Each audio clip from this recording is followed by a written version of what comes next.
po jako akawuwo kitegeeza walo kye basuubira kigenda okuddawo kasukali twongeremu kagenderere nze akayimbaako ne bakavuga sizina.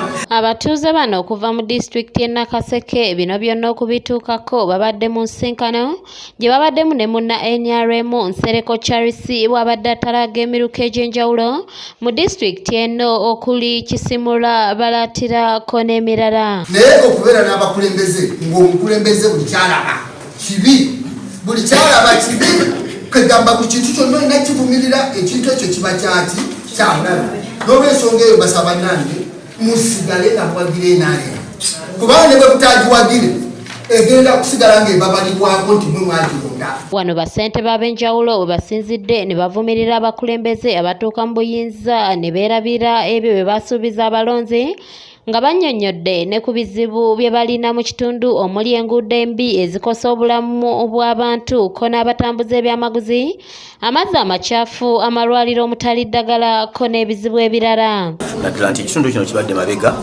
by'obulimi naye olw'okuba nti tubadde tubulwamu omuntu tetukwatagana naye okutuyunga ku gavumenti eya wakati eri waggulu.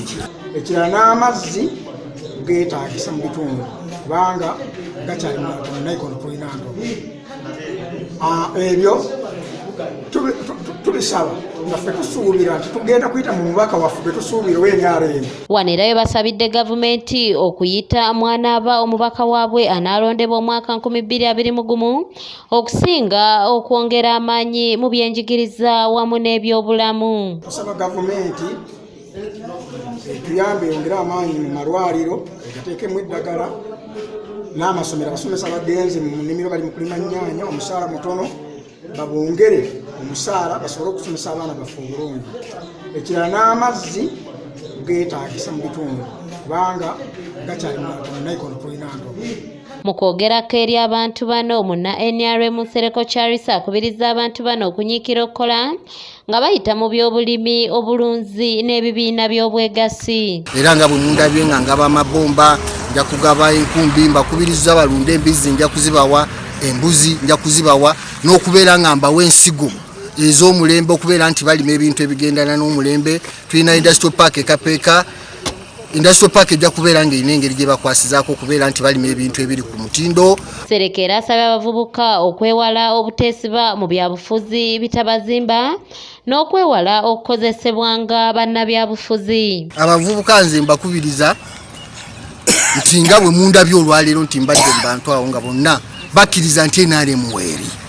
Ate omuntu yenna ayagala okugenda mu maaso akolagana na gavumenti eri mu buyinza, muve mu byobufuzi ebitabalina gye bibalaza, mukwatagane ne gavumenti, mwekolemu ebibiina, naffe tusobole okubeera nti tubasakira nga tubaleetera mu bibiina tugende mu maaso, muve mu byobufuzi ebitalina gye bibatwala. Ono oluvannyuma bawadde obukadde bw'ensimbi obuwera 5 okwongera mu bibiina byabwe wamu n'ebbomba ezisobye 50 zibayambeko mu nteekateeka zaabwe ez'enjawulo. Tusiimye nnyo okutuwa ebbomba zifuuyire omuddo, so ebbomba ezo zijja tuyambako mu bintu by'enjawulo, zijja tuyambako okyomuddo mu nguudo waffe enjiri tumala ozirongoosa bulungi bwansi tuyisaamu ebbomba okusiriza omuddo.